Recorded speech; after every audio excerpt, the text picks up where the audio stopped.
আমাদের স্কুলের বাচ্চাদের নিয়ে আমি একটা শুটিং এর আয়োজন করলাম। বাচ্চারা 1-1.5 ঘন্টা কাজ করার পরই সব বাচ্চাদেরই একটা দাবি, আর কতক্ষণ, আর কতক্ষণ, আমার ক্ষুধা লেগেছে, আমি বাথরুমে যাব।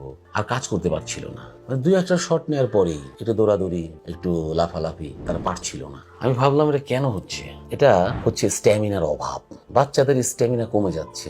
তাহলে বাচ্চারা পাহাড় কেটে কিভাবে বাসস্থান করবে? মানে দৈহিক যদি স্ট্যামিনা না থাকে, তাহলে আমাদের বাচ্চারা কিভাবে বিশ্ব জয় করবে এবং কষ্ট সহিষ্ণু হবে? তো বর্তমানে যেটা দেখা যাচ্ছে, আমাদের বাচ্চারা কেন জানি ওই যে তথাকথিত একটা শব্দ আছে যে ফার্মের মুরগি হয়ে যাচ্ছে। তারা দৌড় দিতে পারে না, তারা দম নিতে পারে না।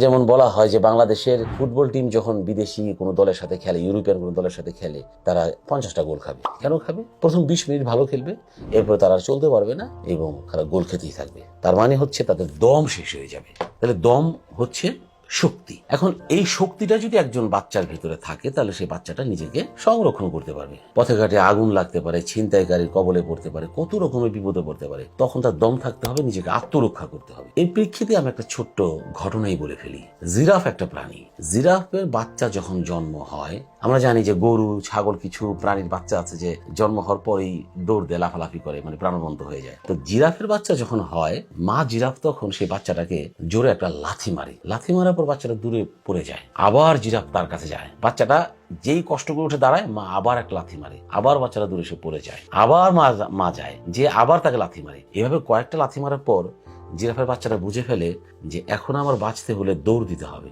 তখন বাচ্চাটা দৌড় দেয়। দৌড় দেওয়ার পর তার পেছনে পেছনে মা বাচ্চাটাও দৌড়ায়। যখন মাটা দৌড়িয়ে সেই বাচ্চাটার কাছে যায়, তখন ওই বাচ্চাটা ভাবে যে আমাকে বোধহয় আরেকটা লাথি দিবে। মা তখন আর লাথি দেয় না, মা তখন তাকে আদর করে। কেন? কারণ জিরাফ জানে যে তার শিং নাই, তার নখ নাই, তার বেঁচে থাকতে হলে কি করবে? তাকে যদি আক্রমণ করে শিয়াল, বাঘ, সিংহ, তার বাচ্চাটা কি করবে? বাচ্চাটার বাঁচার একটাই পথ, সেটা হচ্ছে দৌড়। কারণ মা তো জানে যে সবসময় আমি বাচ্চাটার পাশে থাকতে পারবো না। মা জানে যে সবসময় বাচ্চাটার পাশে থাকতে পারবো না।